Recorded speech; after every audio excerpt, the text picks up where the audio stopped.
സ്വപ്നം കാണുക, ആ സ്വപ്നങ്ങളെക്കുറിച്ച് ചിന്തിക്കുക, ആ ചിന്തകളെ പ്രവൃത്തികളിലൂടെ സഫലമാക്കുക. നമ്മുടെ APJ അബ്ദുൽ കലാം സാറിൻ്റെ വാക്കുകളാണിത്.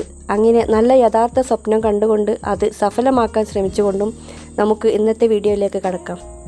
വൃത്തിയും എടുപ്പുള്ള ഒരു അടുക്കള ഏതൊരു വീടിൻ്റെയും ഐശ്വര്യമാണ്. അങ്ങനെ രാവിലത്തെ ഒരു കിച്ചൺ ക്ലീനിങ് ആണ് കേട്ടോ ഇന്നത്തെ വീഡിയോയിൽ കൂടി ഞാൻ കാണിക്കുന്നത്.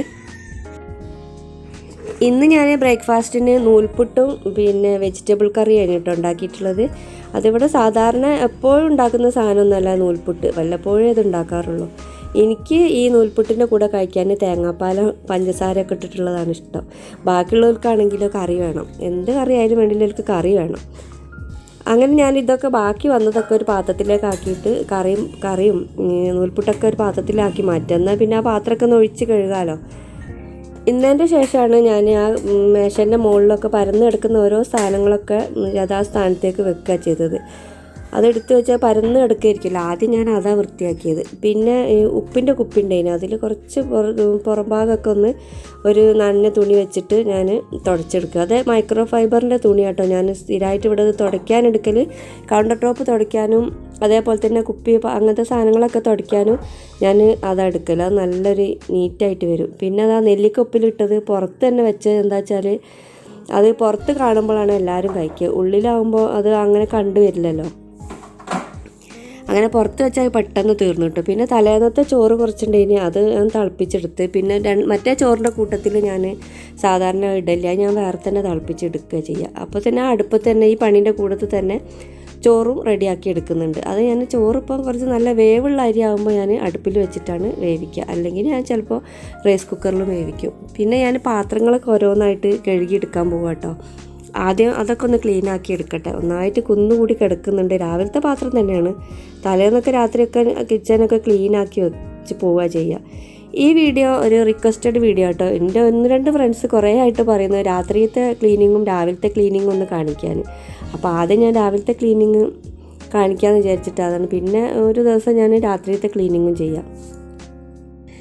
ഈ പാത്രങ്ങൾ അപ്പം ഈ പണീൻ്റെ കൂട്ടത്തിൽ തന്നെ കഴുകിയെടുക്കുന്ന കേട്ടോ നല്ലത്. ഞാൻ സ്ഥിരമായിട്ട് എല്ലാ പണിയും കഴിഞ്ഞിട്ട് ലാസ്റ്റ് അടുക്കളൻ്റെ ബ്രേക്ക്ഫാസ്റ്റിൻ്റെ കാര്യങ്ങളൊക്കെ കഴിഞ്ഞതിൻ്റെ ശേഷമാണ് ഞാൻ പാത്രങ്ങളൊക്കെ കഴുകിയെടുക്കുക. അതിൻ്റെ കൂട്ടത്തിൽ തന്നെ കഴുകിയെടുക്കുകയാണെങ്കിലാണ് പെട്ടെന്ന് തന്നെ നമുക്ക് പണി വലിയ ഭാരമായിട്ട് തോന്നില്ല. എനിക്കെപ്പോഴും ഈ പാത്രം കഴുകൽ ഒരു ഭാരം തന്നെയാണ്. പിന്നെ ഞാൻ അരി അടുപ്പത്തേക്കിട്ട് കുറച്ച് വേവുള്ള അരിയാണ്. പിന്നെ അരി കഴുകിയ വെള്ളം ഞാൻ കുറച്ച് ആ ചെറിയൊരു ചീനച്ചട്ടിയിൽ കൊഴിച്ച് വെച്ചിട്ടുണ്ട്. മീൻ മുറിച്ച് കഴിഞ്ഞാൽ കഴുകിയാൽ ചില മീൻ വല്ലാത്തൊരു ഉളുമ്പുനാറ്റാണല്ലോ ഉണ്ടാവുക. അത് നമ്മളത് കഴുകി കഴിഞ്ഞതിന് ശേഷം അരി കഴുകിയ വെള്ളത്തിൽ കഴുകിയാൽ പിന്നെ നല്ല സ്മെല്ല്, വേറെ ബാഡ് സ്മെല്ലൊന്നും ഉണ്ടാവില്ല.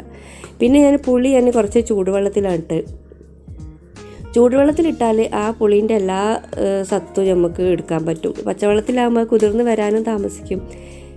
അതുകൊണ്ടാണ് ഞാൻ വേഗം ചൂടുവെള്ളത്തിലേക്കാണ് ഞാൻ പുളി സാധാരണയായിട്ട് ഇട്ട് കൊടുക്കൽ. അപ്പോഴത്തേക്കും ആ മീൻ നല്ല പിടക്കിന അയില എന്നൊക്കെ പറയല്ലേ, അത് ഫ്രിഡ്ജിലൊന്നും വെക്കാത്ത ഫ്രഷ് ആയിട്ടുള്ള അയില കേട്ടോ. അപ്പോൾ രാവിലെ തന്നെ കാക്ക പുറത്ത് പോയി വരുമ്പോൾ കൊണ്ടുപോകുന്നതാണ്.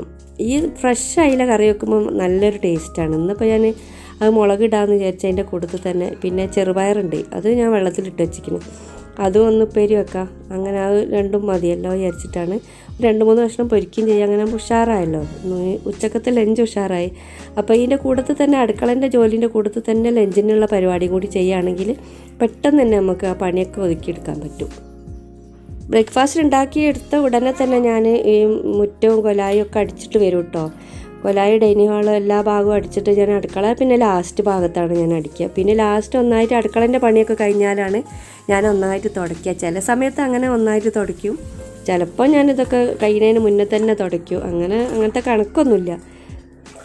ഈ പണീൻ്റെ ഉള്ളിൽ കൂടി തന്നെ എന്തായാലും ഒരു 12:30 മണിയാകുമ്പോഴത്തേനൊക്കെ എൻ്റെ എല്ലാ പണികളും കഴിയും.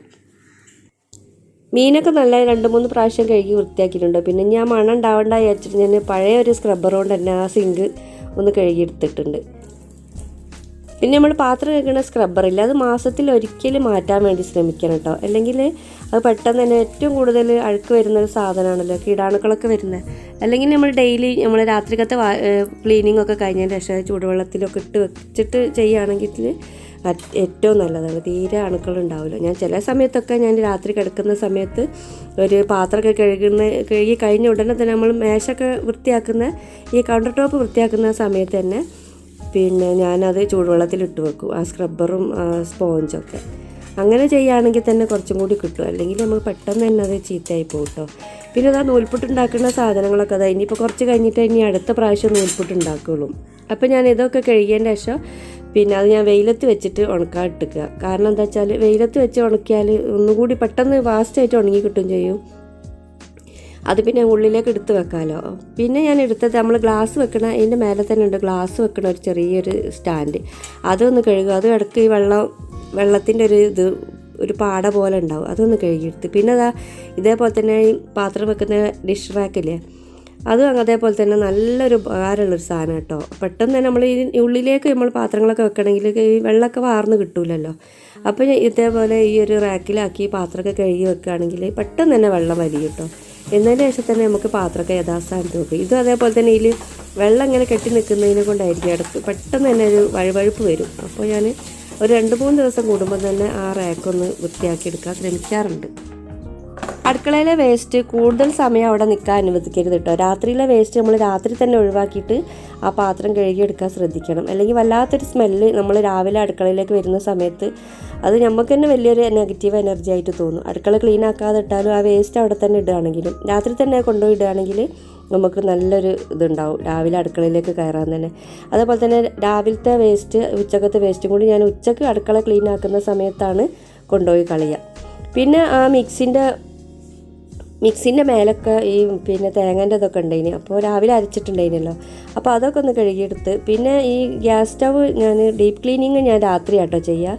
രാത്രിയിലെ ക്ലീനിങ്ങിലാണ് അത് നന്നായി സോപ്പൊക്കെ ഇട്ട് കഴുകൽ.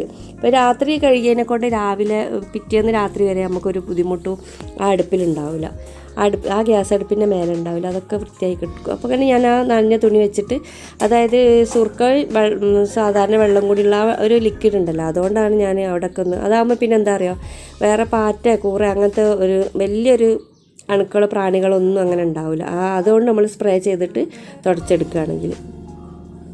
പിന്നെ ഞാൻ ഭക്ഷണം കഴിക്കുന്ന ഒരു ടേബിളുണ്ട് ചെറിയ, അതും ഒന്ന് തുടച്ചെടുത്ത് പിന്നെ ഗ്ലാസ് ഒക്കെ മാറ്റി യഥാസ്ഥാനത്ത് തന്നെ വെക്കണം, അത് ഉണങ്ങിയതിന് ശേഷം. അപ്പോഴത്തേനൊക്കെ പിന്നെ ഇവിടെ ചോറൊക്കെ വെന്ത് തുടങ്ങിയിട്ടുണ്ട് കേട്ടോ. എൻ്റെ ആദ്യത്തെ അടുക്കള കുഞ്ഞടുക്കള ഇനി കേട്ടോ, ഒന്നിനും സൗകര്യമില്ല ഇനി. ഇപ്പോൾ അത് ആ ടേബിളൊക്കെ ഇട്ട ആ ഭാഗം ഇനി ഞങ്ങൾ അടുക്കള. പിന്നെ അത് കുറച്ച് ബാക്ക് ഭാഗത്തേക്ക് കുറച്ച് നീട്ടിയെടുക്കുക ചെയ്ത്, അതുകൊണ്ട് ഇപ്പോൾ നല്ല സൗകര്യമുണ്ട് ഇപ്പോൾ. പിന്നെ ഒരുപാട് സ്റ്റോറേജ് സ്പേസ് ഒന്നുമില്ല കേട്ടോ അടുക്കളയിൽ. പിന്നെ നമ്മളെപ്പോൾ അടുക്കള ഉണ്ടാക്കുകയാണെങ്കിൽ സ്ഥലം ഉണ്ടെങ്കിൽ പിന്നെ സ്റ്റോർ റൂം ഉണ്ടാക്കിയെടുക്കാൻ ശ്രദ്ധിക്കുന്നത് നല്ലതാണ്. നമ്മളെല്ലാ സാധനങ്ങളും ഏകദേശം ഒരുപാട് സാധനങ്ങളൊക്കെ നമുക്ക് ആ സ്റ്റോർ റൂമിലേക്ക് കൊണ്ടുപോയി വെക്കാമല്ലോ. ബാക്കിയൊക്കെ നമ്മൾ കൗണ്ടർ ടോപ്പിലും അവിടെയും ഇവിടെയൊക്കെ ഇട്ടുമ്പോൾ നമ്മൾ അടുക്കളൻ്റെ വൃത്തിയും അതേപോലെ അടുക്കളൻ്റെ ഭംഗിയൊക്കെ നഷ്ടപ്പെടുക ചെയ്യും. നമ്മൾ ഒരുപാട് സാധനങ്ങൾ അടുക്കളയിൽ തന്നെ നിറച്ചിടുകയാണെങ്കിൽ. കഴിയുന്നത് നമ്മൾ അകം കൊലായൊക്കെ അടിക്കുന്ന ചൂലുകൊണ്ട് തന്നെ അടുക്കള അടിക്കാതിരിക്കാൻ ശ്രമിക്കണം. ഞാനിപ്പോൾ ഒരു ബ്രഷ് വാങ്ങിക്കുന്നത് പ്രത്യേകമായിട്ട്. ആദ്യം വേറൊരു പഴയ ചൂല് വെച്ചിട്ടേ ഞാൻ അടുക്കള അടിക്കൽ. അങ്ങനെ ആകുമ്പോൾ നമ്മൾ ആ നനവോ അങ്ങനത്തെ സംഭവങ്ങളൊക്കെ ഉണ്ടാവില്ലേ, അതൊക്കെ പിന്നെ ആ ചൂലിലേക്ക് വന്ന് ചൂല് പെട്ടെന്ന് നാശാവാനുള്ള സാധ്യതയുണ്ട്. പിന്നെ ഞാൻ ഈ അടുക്കളയിൽ ഉപയോഗിക്കുന്ന ടവലൊക്കെ പുറത്തേക്ക് ഇട്ടീന്, അതൊക്കെ ഒന്ന് പുറത്ത് സോപ്പും പൊടിയിൽ കുതിർത്ത് വെച്ചിട്ട് ഒന്ന് വൃത്തിയാക്കണം. പിന്നെ പ്ലാസ്റ്റിക് കവർ ഞാൻ രാവിലെയാണ് മാറ്റുക. പ്ലാസ്റ്റിക് കവർ ഉണ്ടാവുമല്ലോ, നമ്മൾ സാധനം വാങ്ങുന്ന സാധനമൊക്കെ ഞാനൊരു ചെറിയൊരു പാത്രത്തിലാക്കിയിട്ട് വെക്കും. അത് ഞാൻ രാവിലത്തെ ക്ലീനിങ്ങിൻ്റെ കൂടെ തന്നെ ചാക്കിലേക്ക് ആക്കി നിറച്ചെടുക്കും. ഇവിടെ മാസം പ്ലാസ്റ്റിക് എടുക്കാൻ ആൾക്കാർ വരും, അങ്ങനെ കൊടുക്കുക ചെയ്യുക. പിന്നെ ഞാൻ ആക്കെ കഴിഞ്ഞതിന് ശേഷം അടുക്കള മുറ്റം ഒന്ന് ക്ലീൻ ആക്കി എടുത്ത്, അടുക്കള മുറ്റം ഇതേപോലെ തന്നെ അടുക്കളൻ്റെ ഭാഗം ക്ലീൻ ആക്കുന്ന സമയത്താണ് ഞാൻ അടിച്ചു വരിക. ആദ്യം രാവിലെ തന്നെ എണീറ്റിട്ട് മുൻഭാഗമൊക്കെ വൃത്തിയാക്കി എടുക്കും, മുന്നത്തെ മുറ്റൊക്കെ. ഇത് ഈ ഭാഗം നമ്മൾ അടുക്കളൻ്റെ ക്ലീനിങ്ങിൻ്റെ സമയത്ത് ഒരു 10-11 മണിയൊക്കെ ആവും ഈ ഭാഗം അടിച്ചു തരാൻ. അങ്ങനെ അപ്പോഴത്തേക്ക് അടുക്കളയിലെ ചണ്ടിയൊക്കെ അതാണ് ഞാൻ മുറ്റത്തേക്ക് ഇടുന്നത്. അങ്ങനെ എല്ലാം കൂടി ഒന്ന് ക്ലീൻ ആക്കി എടുക്കുമ്പോൾ നമ്മളെ അടുക്കള നമ്മളെ മനസ്സും നമ്മളെ മനസ്സ് നല്ലൊരു സന്തോഷം. നമ്മളെ അടുക്കള മറ്റുള്ള ഇതുപോലെ തന്നെയല്ല, നമ്മളെ അടുക്കള ഏറ്റവും വൃത്തിയാക്കി സൂക്ഷിക്കേണ്ടത്. പിന്നെ ഞാൻ മുന്നത്തെ വീഡിയോയിൽ കാണിച്ചിട്ടുണ്ട് ഒരു ഓർഗനൈസർ. ഇത് ഭയങ്കര യൂസ്ഫുൾ ആയിട്ടുള്ളൊരു ഓർഗനൈസർ ആട്ടോ. നമ്മളെ ചൂലായാലും മോപ്പ്, ബ്രഷ് അങ്ങനത്തെ എല്ലാ സംഭവങ്ങളും അതിൽ ഹാങ് ചെയ്യാം. പിന്നെ ഈ പണീനുള്ളിൽ കൂടി തന്നെ ഞാൻ കഴുകാനുള്ളതൊക്കെ മെഷീനിൽ ഇട്ടിക്കണം കേട്ടോ. കുറച്ച് തുണികൾ പുറത്ത് കൊണ്ടുപോയി തിരുമ്പണ്ടി ഉണ്ടാവും, ബാക്കിയുള്ള അവിടെ അങ്ങനെ ഇട്ടിക്കുകയാണ്. ഇപ്പോൾ കണ്ടില്ല നമ്മൾ അടുക്കള എന്തൊരു നീറ്റായിട്ടുണ്ട്. എല്ലാ പണിയും കഴിഞ്ഞ് ഇപ്പോൾ അതൊരു 10-11 മണീൻ്റെ ഒരു അവസ്ഥയാണത്. 10-11 മണി ആയ സമയത്ത് തന്നെ എല്ലാ ഭക്ഷണമായി, ചോറായി, കറിയായി, അങ്ങനെ എല്ലാം ആയി. നമ്മളിങ്ങനെ നല്ല വൃത്തിയാക്കിയിട്ട് നമ്മൾ അടുക്കള എടുക്കുകയാണെങ്കിൽ നമ്മളെ മനസ്സിന് നല്ലൊരു സമാധാനവും ശാന്തതയും ഉണ്ടാവും. ഈ വീഡിയോ നിങ്ങൾക്ക് എല്ലാവർക്കും ഇഷ്ടപ്പെട്ടു എന്ന് വിചാരിക്കുന്നു. Thanks for watching.